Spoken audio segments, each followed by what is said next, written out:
आप सब। तो स्वागत है आप सबको फिर से हमारे यूट्यूब चैनल हिंदी क्लासेस में। तो जैसा कि आप लोग देख रहे हैं कि आज आप लोगों के लिए लेके आ गई हूँ ऐसे वन जो एग्ज़ाम होने वाला है 7th का होने वाला है। ठीक है, ये क्वेश्चन पेपर जो रहने वाला है बहुत ज़्यादा इंपॉर्टेंट होने वाला है फॉर क्लास 7। और ये जो होने वाला है आपका सब्जेक्ट जो रहेगा वो मैथ रहने वाला है। तो चलिए वीडियो की ओर बढ़ते हैं। तो देख रहे हैं कि ये क्लास 7th के लिए रहने वाला है और गणित रहने वाला है। ठीक है, और इसमें समय 2 घंटा दिया जाएगा टोटल। कुल जो आपका नंबर रहेगा वो 50 नंबर का होगा। क्वेश्चन जो रहेगा 25 रहेगा। तो एक क्वेश्चन 2-2 मार्क्स का रहने वाला है। तो चलिए क्वेश्चन की ओर बढ़ते हैं। तो आप लोग हेडिंग को पढ़ सकते हैं लेकिन मैं जल्दी जल्दी क्वेश्चन सॉल्व कराने में, तो आप देख लीजिएगा। 25 × 2 करेंगे तो ही यहाँ पर 50 नंबर हो जाएगा। तो क्या बोल रहा है, पूर्णांकों -20 -25 5 4 0 और 2 को आरोही क्रम में लिखिए। आरोही क्रम और अवरोही क्रम आपको जानना बहुत ज़रूरी है। आरोही क्रम मतलब होता है छोटा से बड़ा, अवरोही क्रम मतलब होता है बड़ा से छोटा। तो आरोही क्रम का मतलब होता है, देखिए आरोही क्रम मतलब हम बता चुके हैं कि क्या होता है, छोटा से बड़ा। ठीक है, तो सबसे छोटा होता है -25 है यहाँ पर, -25, फिर है -20, देन आपका है 0 के बाद है आपका 2 4 और 5। तो कौन सा ऑप्शन में दिख रहा है, देखिए option number B. Option number B में दिख रहा है, तो ऑप्शन नंबर बी जो हो जाएगा आपका करेक्ट हो जाएगा। नेक्स्ट क्वेश्चन की ओर बढ़ते हैं। क्या बोल रहा है, देखिए -3 प्लस इंटू -5 का कितना होगा अगर सॉल्व करने जाइएगा। तो देखिए -3 और यहाँ पर प्लस माइनस होता है -5। तो लेकिन अगर आप सॉल्व करने जाइएगा -3 और -5 तो माइनस साइन तो रह जाएगा, लेकिन माइनस होता है प्लस कर देंगे, लेकिन साइन दोनों का सेम है इसलिए यहाँ पर माइनस लग जाएगा। ठीक है, तो ये जगह -8। आई होप आप समझने सक रहे हो। प्लस माइनस यहाँ पर होगा माइनस, और माइनस जो होता है वो प्लस होता है, लेकिन साइन माइनस का ही रहेगा। ठीक है ना, ये क्योंकि ऐड हो रहा है यहाँ पर इसलिए, बस और कुछ नहीं। तो इसका ऑप्शन नंबर ए हो जाएगा। नेक्स्ट क्वेश्चन आप देखने जाइएगा तो इसको आप तुरंत सॉल्व कर सकते हैं। 2 और 5 को पहले अलग से ऐड कर लीजिए, क्योंकि यहाँ पर सब जगह 5 दिया है 6 दिया है। तो इसको 5 को पहले ही अलग कर लेंगे। और अब 1/8 और 1/7 को अगर आप सॉल्व करने जाइएगा तो आप इसको इजीली सॉल्व कर सकते हैं, क्योंकि यहाँ पर 8 7 जो 56 हो जाएगा आपका। तो यहाँ पर 7 और यहाँ पर 8 आ जाएगा आपका। ठीक है, तो जब आ जा रहा है तो इधर ऊपर हो जाएगा आपका 15/65 56, और इधर आपका 5 बाहर में है। तो आप ऑप्शन नंबर ए में देख सकते हैं इसका आंसर। ठीक है, नेक्स्ट क्वेश्चन की ओर बढ़ते हैं।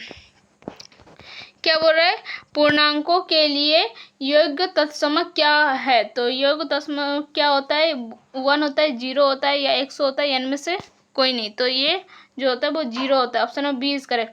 नेक्स्ट क्वेश्चन, आप इसको 5 नंबर को भी सॉल्व कर सकते हैं। पहले आप सबसे जो बड़ा है उसको पहले आप लिख लीजिए। ठीक है, और पॉइंट को हमेशा पॉइंट के सेंटर में ही बिठाना चाहिए। आपको ये बात ध्यान रहना चाहिए। अगर वो उसके जगह पे कुछ नहीं है तो आप 0 दे के बिठा सकते हैं। ठीक है, लेकिन मेरा यहाँ पर देख सकते हैं, बाकी हम इधर 0 दे देंगे।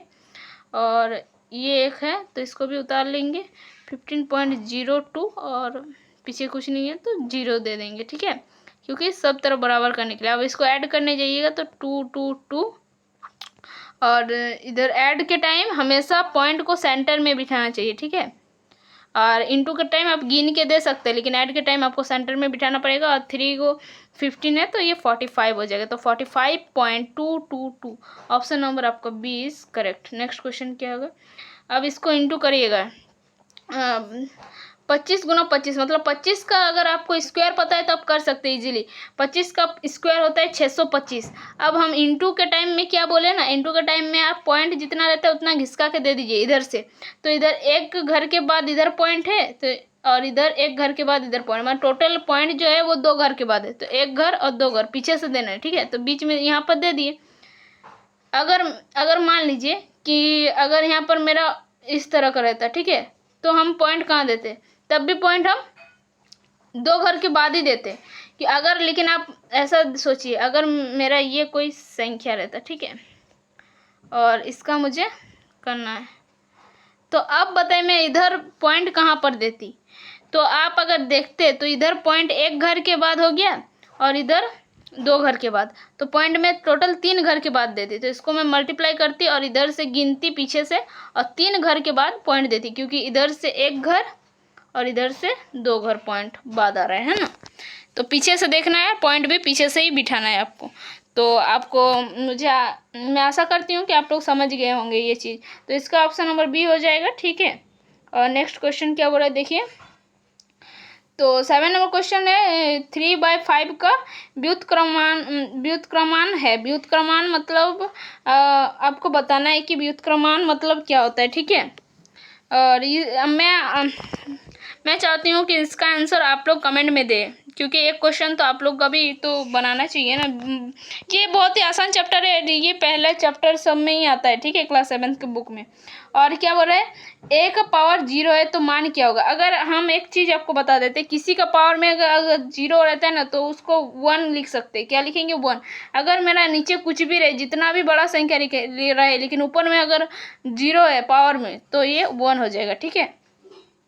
लेकिन यही बात अब इसमें अगर आप देखने जाइएगा तो क्या बोल रहा है देखिए, 999 के पावर में 1 है तो मान क्या होगा। अगर पावर 1 है तो वही सेम चीज़ होगा, लेकिन अगर पावर 2 होता तो हम इसको 2 बार गुना करते, 999 को इंटू करते फिर से 999 से, लेकिन ये एक ही बार है तो बस वही वाला चीज़ हो जाएगा ना। फिर आपको परसेंटेज निकालना आना चाहिए, ठीक है। देखिए क्या बोल रहा है, 40 का 30%, 30 और परसेंटेज को बट्टा 100 लिखा जाता, ठीक है। तो यहाँ से 1 0, यहाँ से 1 0, तो 12 क्या हो जाएगा, 12। तो 40 का 30% कितना होता है, तो 12 होता है ना। Option number B is correct. Next question आपके लिए, क्या है देखिए।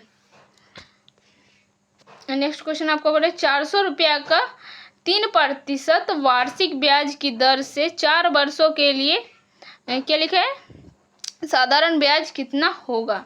अगर 1 वर्ष का ब्याज 3% है, ठीक है, तो अब परसेंटेज आपको निकालना आना चाहिए। ये 400 रुपया का 1 वर्ष के लिए ब्याज है, कितना, फॉर 1 ईयर, 1 ईयर के लिए जो आपका ब्याज है वो 3%। तो इसका 3% अगर हम निकालने जाएंगे तो कितना हो जाएगा, इसका अगर हम 3% निकालने जाएंगे तो ये हो जाएगा मेरा 12। तो हमको 4 वर्ष के लिए पूछा है, ये 1 वर्ष का निकालना 12, तो 4 वर्ष के लिए निकालने जाएंगे तो इसको 12 से इंटू नहीं कर देंगे हम, 4 × 12, तो ये आपका कितना हो जाएगा, 48 हो जाएगा ना। तो आपका 48 कौन सा ऑप्शन में दिख रहा है देखिए, ऑप्शन नंबर सी, ठीक है। तो आपका जो करेक्ट आंसर हो जाएगा ऑप्शन नंबर सी, रुपया 48। नेक्स्ट क्वेश्चन क्या बोल रहा है देखिए, 12 नंबर क्वेश्चन क्या बोल रहा है, रुपया 200 में खरीदकर एक कुर्सी को 300 में बेचा गया, उसका लाभ प्रतिशत। देखिए आप इस तरह से जानिए, ये जब क्वेश्चन है ना तो आप उसमें दिमाग लगाना होगा, वरना नहीं होगा ये सब क्वेश्चन। कोई कुर्सी है, ठीक है, जिसको उन्होंने 200 रुपये में खरीदा, ठीक है, और वो 300 रुपये में बेचा। तो आप सोच लीजिए, अगर 200 रुपये में कोई चीज़ खरीदा तो ये अगर इसको 400 रुपये में बेचता तो इसको 100% लाभ होता है ना, 100% लाभ होता ना, मतलब जितना में खरीदा उतना ही लाभ होता। लेकिन 300 में बेचा तो मतलब उसका 50% लाभ हुआ ना। तो आपको लाभ ही तो पूछ रहा है, लाभ प्रतिशत कितना हुआ इसका, 50%। तो option number A is correct, ठीक है। नेक्स्ट क्वेश्चन, निम्नलिखित में द्विपद को चुने, इनमें से कौन द्विपद है। द्विपद मतलब है तो जिसके 2 पद है, जैसे एक्स और वाई, तो option number B is correct, ठीक है। बाकी सब देखिए, ये 3 पद है और ये तो एक्स का स्क्वायर दिया हुआ है। अब इसको योग करने बोला है, देखिए जोड़िए पहले, 2x + 4x - 3x बराबर क्या होगा, ये क्वेश्चन पूछा है। तो यहाँ पर 6x - 3x तो हो जाएगा आपका प्लस का 3x, क्योंकि प्लस इधर कुछ नहीं है तो प्लस है, प्लस माइनस यहाँ पर क्या हो जाएगा, प्लस माइनस होता है माइनस, तो हम 3x लिख दिया, माइनस कर दिया, लेकिन साइन यहाँ पर किसका साइन देंगे हम, प्लस का साइन देंगे, क्योंकि x मेरा बड़ा है, सॉरी हाँ प्लस मतलब 6x मेरा बड़ा है, इसलिए हम प्लस का साइन देंगे, तो प्लस 3x। तो ऑप्शन नंबर आपका कौन सा में दिख रहा है? ऑप्शन नंबर सी में दिख रहा है। Option number C is correct. Next question की ओर बढ़ते हैं। क्या बोल रहे हैं? किसी संख्या x के दुगने में 5 जोड़ने पर 13 प्राप्त होता है, इसके लिए समीकरण होगा। देखिए क्या बोल रहे हैं, कोई संख्या मान लीजिए x, ठीक है, कोई संख्या x है जिसका दुगना, किसी संख्या का दुगना मतलब होता है 2x, और 2x में हम कितना जोड़ देंगे? 5, तो कितना प्राप्त होगा? बराबर में 13। तो ये हो गया आपका समीकरण। वही तो पूछ रहा था, देखिए क्वेश्चन पढ़ने से ही बना दिए। तो x का दुगना मतलब 2x, फिर उसमें हम 5 हमको जोड़ने बोला गया, तो हम 5 जोड़ दिए, सॉरी ये 15 नहीं है 5 है, 5 जोड़ने बोला है, तो बोल रहा है वो 13 हो जाएगा। तो वही समीकरण लिखने बोला है, तो ऑप्शन नंबर ए में दिख रहा है ना समीकरण, option number A is correct. Next question क्या बोल रहा है? 3 के 2 लगातार गुणज ज्ञात कीजिए जिनके योगफल 33 है, ठीक है 33 है। 3 का गुणज मतलब 3 का पहाड़ा लिखिए साफ सुथरा। 3 में 3 अब ऐसे तुरंत लिख लीजिएगा पहले। 12, 15, 18, इसमें राइटिंग का थोड़ा दिक्कत होता है। 21, 24 और 27 और 30। 3 का पहाड़ा हम 30 तक लिख दिए, ठीक है। फिर आप ये 12 है, ठीक है ना। तो लेकिन इसमें हमको क्या बोल रहा है? 2 लगातार, कोई 2 लगातार को जोड़िए। योगफल मतलब होता है जोड़ना। अगर आप इसको जोड़िएगा तो कितना आ जाएगा? 9। तो ये नहीं हो जाए, 33 आना चाहिए। तो आप अगर देखिएगा ना 12 और 15 को हम अगर 12 और 15 को अगर हम जोड़ते हैं तो कितना आता है सोचिए। तो ये हमारा 27 आ जाता है, तो ये भी नहीं होगा। तो हम पीछे तरफ जाएंगे, नीचे तरफ देखते जाएंगे, ठीक है, जितना बढ़ेगा संख्या मेरा। अब हम 15 को और 18 को जोड़ेंगे, तो 15 को और 18 को अगर आप जोड़ने जाइएगा ना तो आपका 33 आ जाएगा। कितना आ जाएगा? 33। तो 33 ही तो पूछा है ना कि 2 क्या लिखा है? 3 के 2 लगातार गुणज, 3 के गुणज तो हम पूरा लिख दिए। अब 2 लगातार है को ज्ञात कीजिए जिनका योगफल 33 है। तो 33 किसका किसका होता है? गुणज। तो 3 का 2 ऐसा गुणज जिसका योगफल 33 है, तो वो हो जाएगा 15 और 18। Option number A is correct. तो समझ गए होंगे, पहले पहाड़ा लिख दीजिएगा। गुणज मतलब ही होता है पहाड़ा, और आप फिर उसमें ऐड कर करके देख सकते हैं कि किसको किसको ऐड करेंगे तो ये आ जाएगा, ठीक है ना। और नेक्स्ट क्वेश्चन चलिए बढ़ते हैं। क्या बोल रहा है? 45 का पूरक कौन है? देखिए पूरक कोण, आप ये चीज याद रखिए, आपका एक न्यून कोण, अधिक कोण, ये सब आपका, और समकोण, तीनों अलग चीज है, लेकिन पूरक कोण एक अलग चीज होता है, ठीक है। पूरक कोण का मतलब होता है 90 माइनस कोई भी संख्या जो कि 90 से कम होना चाहिए। पूरक कोण हमेशा 90 से कम होता है, और संपूरक कोण 90 से ज़्यादा होता है, लेकिन 180 से कम होता है संपूरक कोण, ठीक है। ये दोनों आप याद रखिए। तो आपका पूरक कोण कितना दे दिया है? तो हमको क्या बोल रहा है? 45 का पूरक कोण है, 45 का पूरक कोण निकालने बोल रहा है। तो यहाँ पर x की जगह हमको 45 दे दिया है, 90 माइनस 45। तो आप इसको अगर माइनस करने जाइएगा तो ये हो जाएगा आपका 35। तो 35 जो हो जाएगा वो 45 का पूरक कोण हो जाएगा, ठीक है। ऑप्शन नंबर कौन सा में है? ऑप्शन नंबर बी में है, ठीक है। तो मैं आशा करती हूँ आप लोग समझ गए होंगे।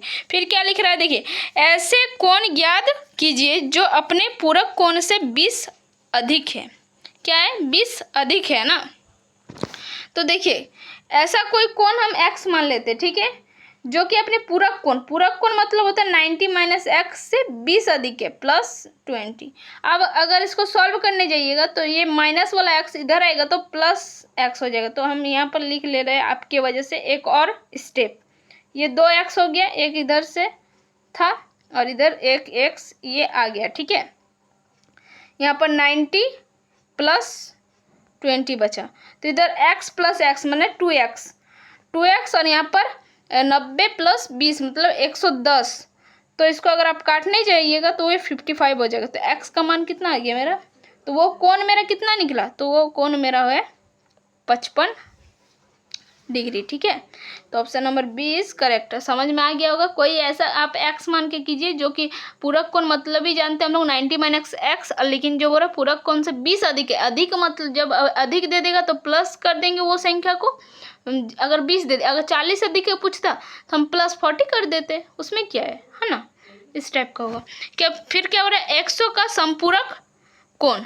अब संपूरक कोण मतलब होता है, यहाँ पर आप दे देते हैं, हम नहीं लिख रहे, हम शॉर्टकट में लिख रहे हैं संपूरक कोण, ठीक है। तो संपूरक कोण मतलब हम जानते हैं 180 माइनस एक्स। तो एक्स का मान अगर मेरा 100 दे दिया है तो एक्स मतलब 100 का संपूरक निकालने पड़ता है, तो संपूरक और इधर है 180, तो मेरा कितना आ जाएगा 80, ठीक है ना। तो 100 का संपूरक कौन होता है 80। Option number C is correct.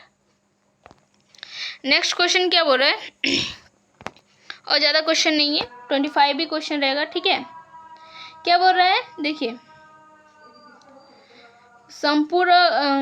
ये 20 नंबर क्वेश्चन है। संपूरक कोण के योग में एक कोण दूसरे कोण से 20 अधिक है तो युग्म होगा। संपूरक कोण में संपूरक कोण के अगर योग, संपूरक कोण मतलब होता है 180, ठीक है, के योग में एक कोण दूसरे कोण से 20 अधिक है। एक कोण अगर 20 कम है तो दूसरा कोण उससे 20 अधिक है, तो उसका युग्म कितना होगा ये पूछ रहा है, ठीक है। तो इसका ऑप्शन नंबर हो जाएगा ए 180। अगर इसमें कोई डाउट, मुझे थोड़ा लगता है कि आप इसमें थोड़ा देख लीजिएगा, ठीक है। और मैं अभी नेक्स्ट क्वेश्चन की देखती हूँ, फिर इसको डिस्कस कर लेते हैं, नहीं तो लास्ट में क्या बोल रहा है देखिए। 10 किलो चावल का मूल्य 400 रुपये है। 10 किलो केजी लिखते हैं, चावल का मूल्य दे दिया है 400, ठीक है। तो आप 1 किलो का पहले निकाल लीजिए। हमेशा जब 10 किलो दे देना, कुछ भी जितना किलो दे, पहले आप 1 किलो निकाल लीजिएगा। तो 1 किलो बराबर होता है 400/10 हो जाएगा। तो आप यहाँ से यहाँ काट भी सकते हैं या ऐसे भी रह सकते हैं एज इट इज़। तो हम काट दिए तो 40 हुआ। 1 किलो का मूल्य हुआ 40 रुपये। तो अब हमको 2 केजी का पूछ रहा है, तो जितना होगा उससे इंटू नहीं कर देंगे 2 को जी, तो 40 × 2 मतलब 80 हो गया ना। तो ऑप्शन नंबर कौन सा में दिख रहा है, ऑप्शन नंबर बी में। बहुत आसान है, ठीक है, इस स्टेप से भी आप लोग कर सकते हैं। और 22 नंबर प्रश्न क्या बोल रहा है देखिए, -50 और इंटू है यहाँ पर, ठीक है। लेकिन आपको याद रखना पड़ेगा, क्या याद रखना पड़ेगा देखिए, पहले आप इसको इंटू कीजिए। तो इसको इंटू करने जाइएगा तो 2000 हो जाएगा, ठीक है। लेकिन यहाँ पर साइन क्या होगा, हमेशा आप ये सब हम 4 साइन आपको बता रहे हैं, आप याद रखिएगा। माइनस इंटू माइनस रहे तो ये क्या हो जाएगा आपका प्लस हो जाएगा। प्लस इंटू प्लस रहे प्लस, अगर माइनस इंटू प्लस रहे तो माइनस, और प्लस इंटू माइनस रहे तो भी क्या हो जाएगा माइनस। तो ये 4 आपको याद रखना है। प्लस कहाँ कहाँ आता है, माइनस कहाँ कहाँ। अब देखिए दोनों माइनस में है, तो दोनों माइनस में है मतलब प्लस आ जाएगा, तो +2000, ठीक है। तो ऑप्शन नंबर किस में दिख रहा है, ऑप्शन नंबर ए में दिख रहा है, हो जाएगा आपका आंसर ए। 22 का ए करेक्ट हो जाएगा। अब 23 बचा है, ठीक है। 23 में आपको ये सब थोड़ा ध्यान में रखना बहुत ज़रूरी है। देखिए कोई चीज़ अगर नीचे सेम है और वो इंटू में है, ठीक है, अगर कोई दो चीज़ जो कि नीचे वाला सेम है और ऊपर वाला डिफरेंस है, ठीक है, तो क्या होता है ना, इसको सेम रख देंगे लेकिन ऊपर वाला को ऐड कर देंगे, जैसे कि n + m हो जाएगा। इंटू में अगर नीचे वाला सेम रहे तो पावर को हम लोग ऐड कर देंगे, बट अगर इसी जगह पे मेरा अगर इंटू की जगह मेरा डिवाइड रहता तो हम क्या करते, इसको माइनस कर देते, n - m करते, अगर ये साइन मेरा किसका रहता, डिवाइड का रहता, ठीक है। तो समझ गए, अगर नीचे वाला सेम रहेगा। अब फिर इसका उल्टा होगा, देखिए अगर नीचे वाला मेरा डिफरेंस है, अब देखिए 24 नंबर क्वेश्चन वही बोल रहा है, नीचे वाला मेरा क्या है ए और बी दे दिया, दोनों अलग अलग है लेकिन पावर क्या है सेम है, दोनों का n है। तो जब नीचे वाला मेरा अलग अलग है तो इसको हम एज इट इज़ इंटू कर देंगे और दोनों का पावर में n कर देंगे, इंटू है इसलिए। लेकिन यही चीज़ अगर भागा में रहता तो क्या करते आप लोग, भागा में रहता, अगर यही वाला चीज़ हम आपको दे रहे तो भागा में अगर रहता, यहाँ पर डिवाइड का हम इसको साइन देते, ये ए है ये बी है तो n रहता, तो इसको हम क्या करते, इसको भागा में लिखते और पूरा के होल में हम n कर देते, क्योंकि पावर इन लोग का सेम है लेकिन भागा में होगा तो इसको बट्टा में लिखेंगे और इंटू में है तो इसको मल्टीप्लाई कर दिए डायरेक्ट, ठीक है। ये दोनों चीज़ एकदम आपको समझना चाहिए।